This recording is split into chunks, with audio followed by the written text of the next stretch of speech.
Hello friends, welcome back to my YouTube channel. इस video में हम पढ़ने वाले हैं ग्लूकोज और फ्रुक्टोज के बारे में, इनकी प्रिपरेशन और सारे ही स्ट्रक्चर हम पढ़ने वाले हैं। और साथ ही मैं आपको बताने वाली हूँ ऐसी ट्रिक जिससे सारे ही स्ट्रक्चर, चाहे वो मोनोसेकेराइड, डाइसेकेराइड या पॉलीसेकेराइड कार्बोहाइड्रेट के हो, सारे ही आपको याद रह जाएंगे। कुछ भी रटने की आपको ज़रूरत नहीं है, बस एक लाइन आपको याद रखनी पड़ेगी। सो फटाफट से वीडियो शुरू करते हैं।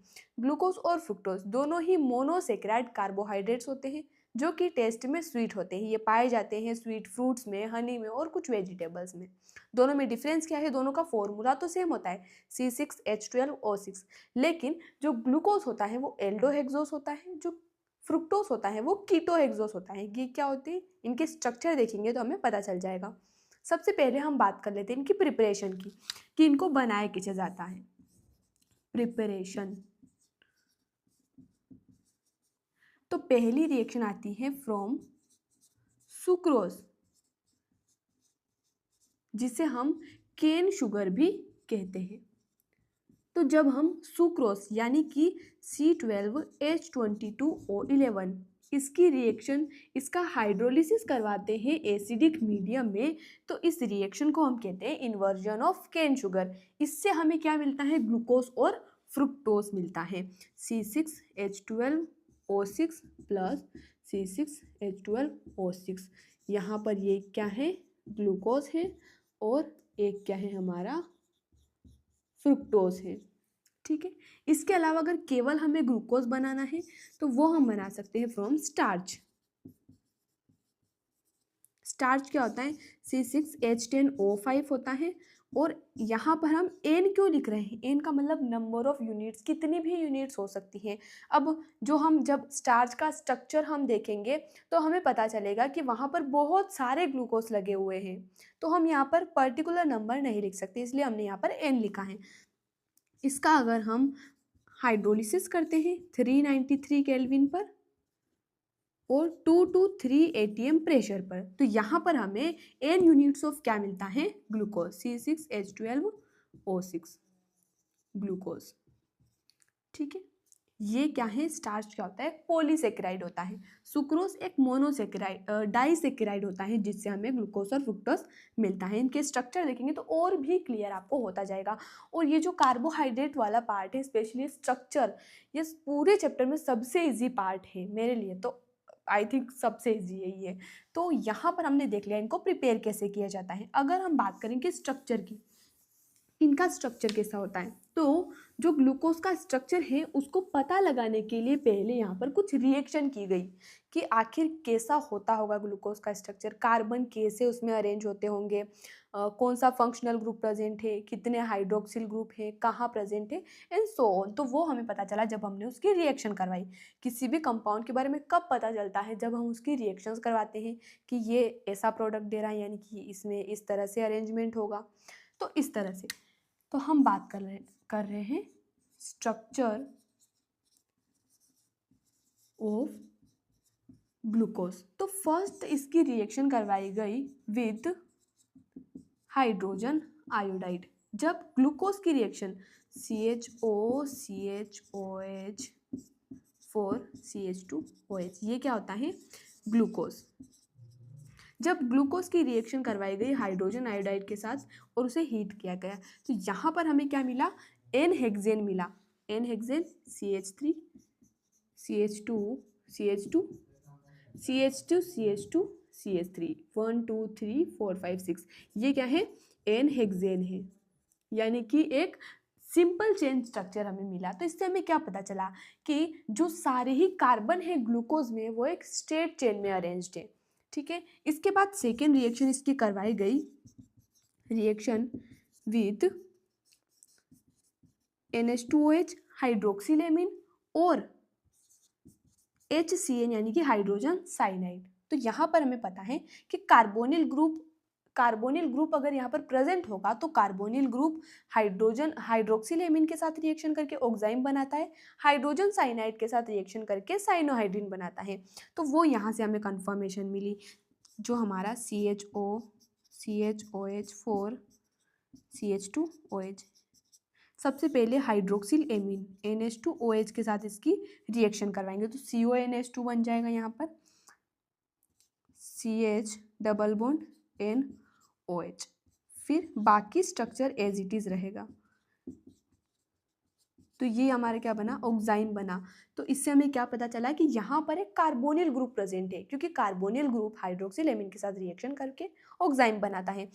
और हाइड्रोजन साइनाइड की अगर हम बात करें तो सिमिलरली जो हमारा ग्लूकोज है उसकी रिएक्शन करवाई HCN के साथ। तो CHO किस तरह से होता है, C डबल बॉन्ड OH, और HCN में H प्लस Cl माइनस होता है। यहाँ पर पार्शियल नेगेटिव पार्शियल पॉजिटिव, तो O के साथ H लग जाएगा तो CH OH और Cn, इस तरह से यहाँ पर हमारा क्या बन जाएगा, साइनोहाइड्रिन बन जाएगा।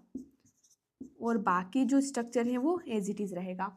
तो इससे हमें क्या कंफर्मेशन मिली कि यहाँ पर कार्बोनिल ग्रुप प्रेजेंट है, लेकिन अभी तक ये कंफर्म नहीं हुआ कि वो कार्बोनिल ग्रुप कौन सा है, वेदर इट इज कीटोन और एल्डिहाइड। तो वो हमें कैसे पता चला, वो हमें पता चला हमारी थर्ड रिएक्शन से, रिएक्शन विथ ब्रोमीन वाटर। तो ब्रोमीन वाटर के साथ जब हम रिएक्शन करवाएंगे तो ब्रोमीन वाटर है क्या, ब्रोमीन वाटर एक माइल्ड ऑक्सीडाइजिंग एजेंट है। अगर यहाँ पर एल्डिहाइड प्रेजेंट होगा तो माइल्ड ऑक्सीडाइजिंग एजेंट से वो कार्बोक्सिलिक एसिड में ऑक्सीडाइज हो जाएगा। अगर कीटोन होगा तो उसका ऑक्सीडेशन नहीं होगा। तो यहाँ पर क्या होता है कि ये जो हमारा ग्लूकोज है जिसमें एल्डिहाइड ग्रुप प्रेजेंट है, तो ऑब्वियसली माइल्ड ऑक्सीडाइजिंग एजेंट के साथ रिएक्शन करके ये कार्बोक्सिलिक एसिड बना देगा। तो CHO की जगह COOH बन जाएगा, CHOH फोर CH2OH। अब ग्लूकोज से अगर एसिड बनेगा, ध्यान दीजिए, याद रखना पड़ेगा, we have to remember some things, लेकिन जब तक हम पढ़ेंगे नहीं तब तक हमको याद कैसे रहेगा। बहुत सारे स्टूडेंट बुक खोलते इतने बड़े बड़े स्ट्रक्चर दिख गए तो हम तो पढ़ेंगे ही नहीं, हमें तो याद ही नहीं रहता है। But you have to see that, you have to understand that कि इसमें है क्या आखिर, you have to practise that. और यहाँ पर हम इतनी अच्छी तरीके से प्रैक्टिस करेंगे कि हम भूल ही नहीं पाएंगे कभी इसको। तो यहाँ पर जब हमारा एल्डिहाइड ग्रुप ऑक्सीडाइज हो गया तो यहाँ पर आपको स्ट्रक्चर में, ग्लूकोज के स्ट्रक्चर में एल्डिहाइड की जगह कार्बोक्सिलिक एसिड ग्रुप दिख गया, तो इसको हम कहते हैं ग्लूकोनिक एसिड। ग्लूकोज से बना एसिड तो ग्लूकोनिक एसिड, ग्लूकोनिक एसिड। तो इससे हमें क्या पता चला कि जो कार्बोनिल ग्रुप प्रेजेंट है वो एल्डिहाइड है। इसके अलावा, एल्डिहाइड के अलावा यहाँ पर और क्या क्या प्रेजेंट है ये भी हमें पता लगाना पड़ेगा। तो इसके लिए क्या रिएक्शन की गई, इसके लिए रिएक्शन की गई, फोर्थ रिएक्शन है हमारी reaction with acid anhydride. Acidic anhydride क्या होता है, CH3 COC CH3, इस तरह से। तो अगर यहाँ पर हाइड्रोक्सिल ग्रुप होगा यानी कि OH होगा तो H की जगह COCH3 लग जाएगा। तो देखते हैं यहाँ पर क्या होता है, CHO CHOH4 CH2OH। इसकी रिएक्शन जब हमने करवाई एसिड एनहाइड्राइड से, तो यहाँ पर CHO तो एज इट इज रहेगा, CHOH जो है H की जगह क्या लग जाएगा, COCH3 लग जाएगा। यहाँ पर भी नीचे CH2O और H की जगह COCH3, बस इतना सा काम है। यहाँ पर H हटाओ COCH3 लगाओ, तो ये हमारा क्या बन गया, पेंटा एसीटेट बन गया। अब इससे हमें क्या पता चला इस रिएक्शन से कि यहाँ पर 5 हाइड्रोक्सिल ग्रुप प्रेजेंट है और पांचों डिफरेंट डिफरेंट कार्बन पर है। क्यों, क्योंकि एक कार्बन पर हाइड्रोक्सिल ग्रुप ज़्यादा होंगे तो वो स्टेबल नहीं होगा, और यहाँ पर ये स्टेबल है, यानी कि पांचों जो हाइड्रोक्सिल ग्रुप है वो डिफरेंट डिफरेंट कार्बन पर प्रेजेंट है। इसके अलावा एक और रिएक्शन करवाई गई विथ HNO3। HNO3 क्या होता है, HNO3 एक स्ट्रॉन्ग ऑक्सीडाइजिंग एजेंट है। Nitric acid is a strong oxidising agent. तो स्ट्रॉन्ग ऑक्सीडाइजिंग एजेंट है तो यहाँ पर 1 डिग्री अल्कोहल भी प्रेजेंट है, वो हमें तो दिख रहा है, लेकिन हमें उस समय पता नहीं है, उस समय पता नहीं था कि यहाँ पर 1 डिग्री अल्कोहल भी है। तो अगर 1 डिग्री अल्कोहल होगा तो स्ट्रॉन्ग ऑक्सीडाइजिंग एजेंट से हम 1 डिग्री अल्कोहल, प्राइमरी अल्कोहल से डायरेक्टली कार्बोक्सिलिक एसिड बना सकते हैं। तो HNO3 के साथ अगर हम यहाँ पर लेते हैं ग्लूकोज, या फिर अगर ग्लूकोनिक एसिड भी हम लेंगे, स्ट्रक्चर हमने यहाँ पर बना रखा है ग्लूकोनिक एसिड, दोनों ही HNO3 के साथ रिएक्शन करके क्या बनाएंगे, जो एल्डिहाइड था वो भी कार्बोक्सिलिक एसिड में बन जाएगा, CHOH4, और नीचे जो हमें CH2OH दिख रहा था वहाँ पर भी COOH आ जाएगा। जो 1 डिग्री एल्कोहल है वो भी काई में ऑक्सीडाइज हो जाएगा कार्बोक्सिलिक एसिड में।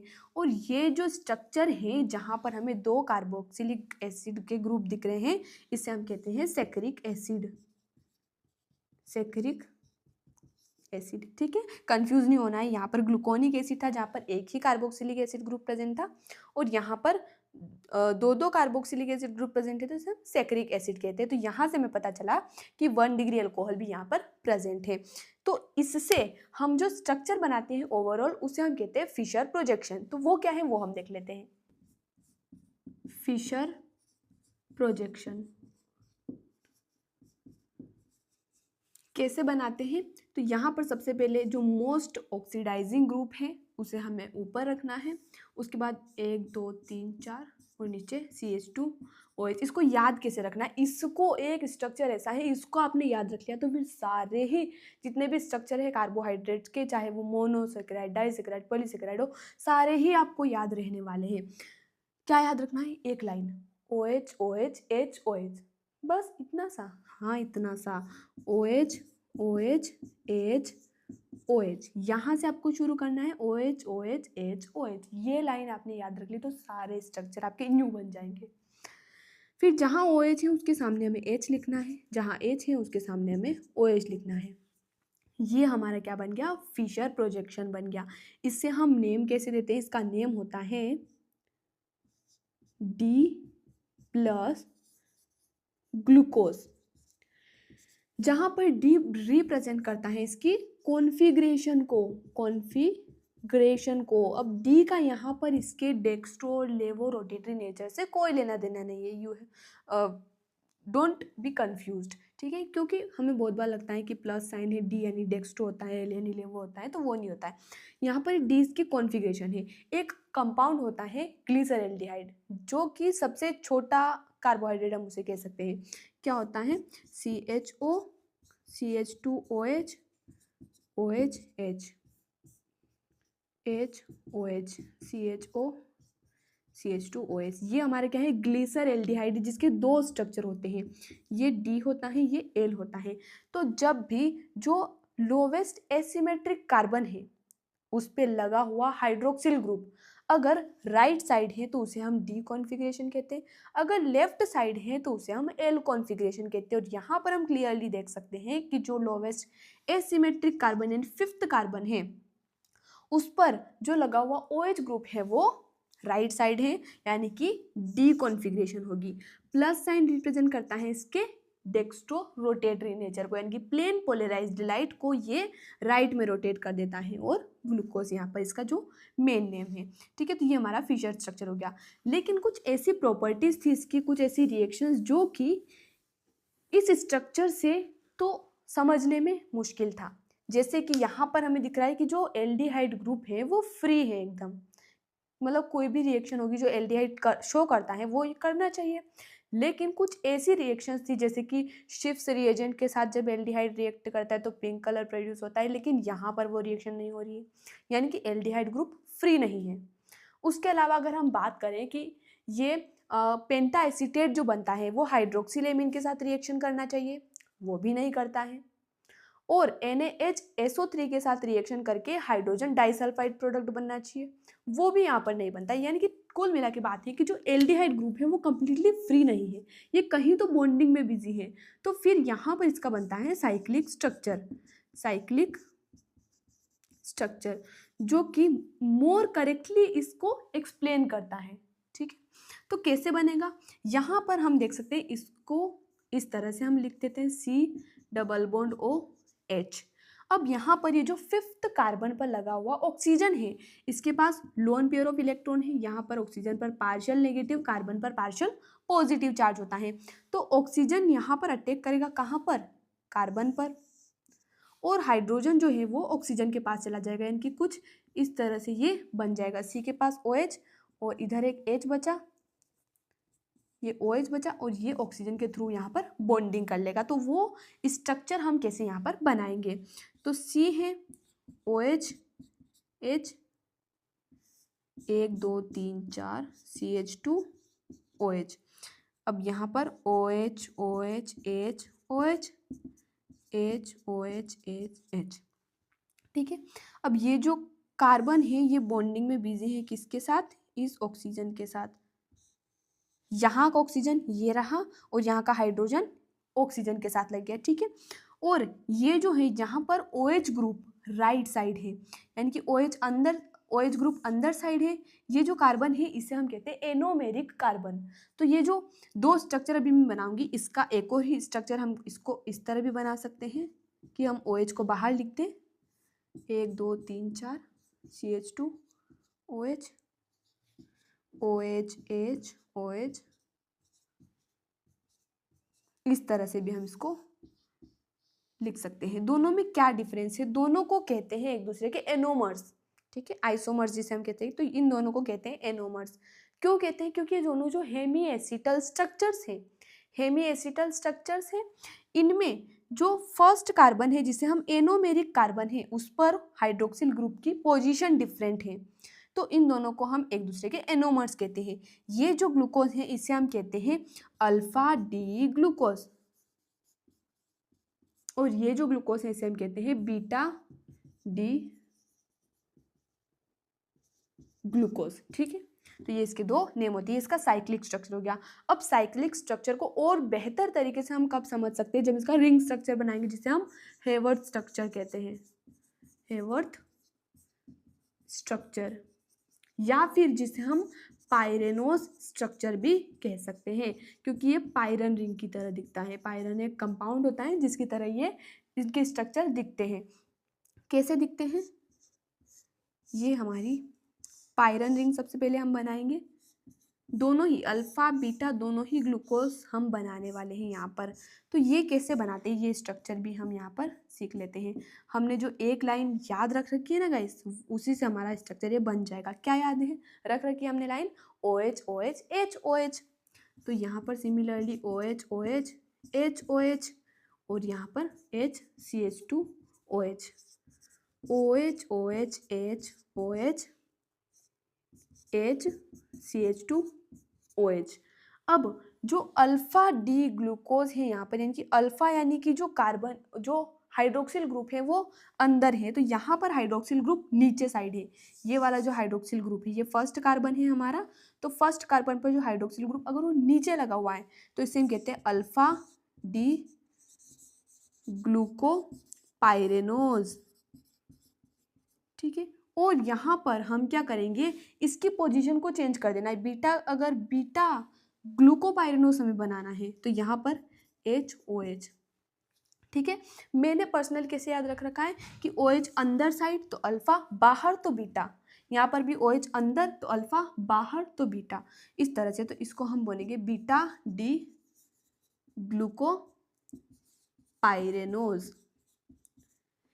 ये इसका स्ट्रक्चर हो गया। बाकी जहाँ पर बची हुई जगह है वहाँ पर हम H के सामने OH, OH के सामने H लिख देंगे इस तरह से। ठीक है, तो ये हमारे स्ट्रक्चर बन गए हावर्थ स्ट्रक्चर किसके, ग्लूकोज के, जिसे हम पायरेनोज स्ट्रक्चर भी कहते हैं। अब अगर हम बात करें फ्रुक्टोज की, तो फ्रुक्टोज का स्ट्रक्चर भी बहुत ज़्यादा सिंपल है। अब उसमें फंक्शनल ग्रुप का डिफरेंट है। जैसे यहाँ पर एल्डिहाइड था तो वहाँ पर फ्रुक्टोज पर क्या होगा, कीटोन होगा। अब कीटोन को हम फर्स्ट पोजीशन पे तो नहीं रख सकते, क्योंकि उसमें दोनों आगे पीछे दोनों साइड क्या होना चाहिए, एल्काइल ग्रुप होना चाहिए। तो हम यहाँ पर इसको रखते हैं C+O CH2OH, यानी कि जो फर्स्ट कार्बन वहाँ पर एल्डिहाइड का था, यहाँ पर सेकेंड कार्बन पर लगा हुआ है डबल बॉन्ड O, फिर 1 2 3 CH2OH, 1 2 3 4 5 6 कार्बन हो गए हमारे।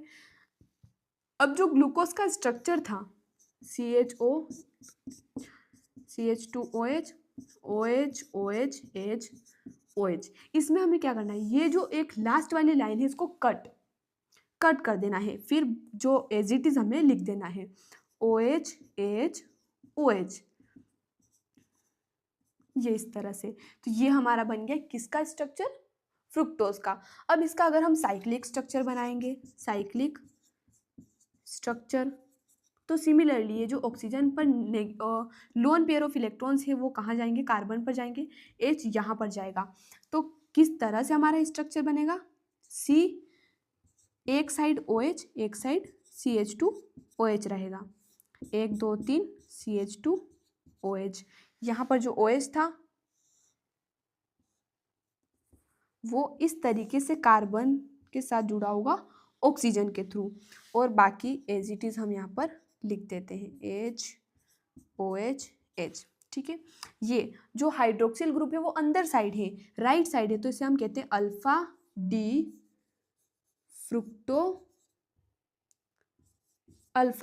फ्रुक्टोज। सिमिलरली सेम स्ट्रक्चर अगर हम बनाएंगे CH2OH, और अगर हम OH को बाहर साइड रखेंगे यानी कि लेफ्ट साइड रखेंगे तो इसे हम कहते हैं बीटा डी फ्रुक्टोज, CH2OH। और यहाँ पर बाकी जो चीज़ें हैं, बाकी जो ग्रुप्स हैं वो एज इट इज हम यहाँ पर रख देंगे, तो ये हमारे क्या हो गया, बीटा डी फ्रुक्टोज। फ्रुक्टोज जो होता है वो लेवोरोटेटरी होता है, तो इसका नेम हम कैसे लिखते हैं, D- फ्रुक्टोज, जहाँ पर डी कॉन्फ़िगरेशन को शो करता है और माइनस साइन शो करता है कि ये लेवोरोटेटरी इन नेचर है। ठीक है, तो ये हमारा इसका स्ट्रक्चर हो गया। अब इसका रिंग स्ट्रक्चर हम कैसे बनाएंगे, हार्वर्ड स्ट्रक्चर जिसे हम कहते हैं। तो यहाँ पर इसके जो स्ट्रक्चर होते हैं रिंग स्ट्रक्चर, उनको हम फ्यूरेनोज स्ट्रक्चर भी कह सकते हैं, फ्यूरेनोज स्ट्रक्चर। क्यों, क्योंकि जैसे कि ग्लूकोज पायरन रिंग की तरह दिखता है, ये फ्यूरेन रिंग की तरह दिखता है, तो फ्यूरेन रिंग एकदम डायमंड जैसी होती है इस तरह से। ठीक है, अल्फा बीटा दोनों बनाएंगे। तो सबसे पहले तो हमें इस तरह से लाइन ड्रॉ करनी है। अब ग्लूकोज का स्ट्रक्चर कैसा होता है, ग्लूकोज से ही सब काम होगा गाइस। ग्लूकोज का स्ट्रक्चर बना डाला तो झींगा लगा। ग्लूकोज का structure OH OH H OH CH2OH H, ये इस तरह से। अब एक लाइन हमें यहाँ पर कट कर देनी है और बाकी एज इट इज हमें यहाँ पर कॉपी पेस्ट कर देना है, OH H H OH फिर OH H फिर H CH2OH। अब यहाँ पर हमें पता है कि फर्स्ट जो कार्बन है हमारा, यहाँ पर H नहीं है, यहाँ पर CH2OH है। ठीक है, तो ये जो हमारा फर्स्ट स्ट्रक्चर है जहाँ पर OH नीचे साइड है, तो इसे हम कहते हैं अल्फा डी फ्रुक्टो फ्यूरेनोज। और इस पोजीशन को अगर हम चेंज कर देंगे, OH ऊपर CH2OH नीचे, बाकी सब एज इट इज रहेगा, H OH OH H H CH2OH। इसे हम कहते हैं बीटा डी फ्रूक्टोफ्यूरेनोज। तो ये हो गया हमारा कंप्लीट। तो आई होप आपको समझ आ चुका होगा, बहुत ही इजी, आई होप आपको लगा होगा। कमेंट में ज़रूर बताएं, अगर आपको कोई डाउट हो तो भी आप कमेंट में पूछ सकते हैं। मिलते हैं अगले वीडियो में नए टॉपिक के साथ। धन्यवाद।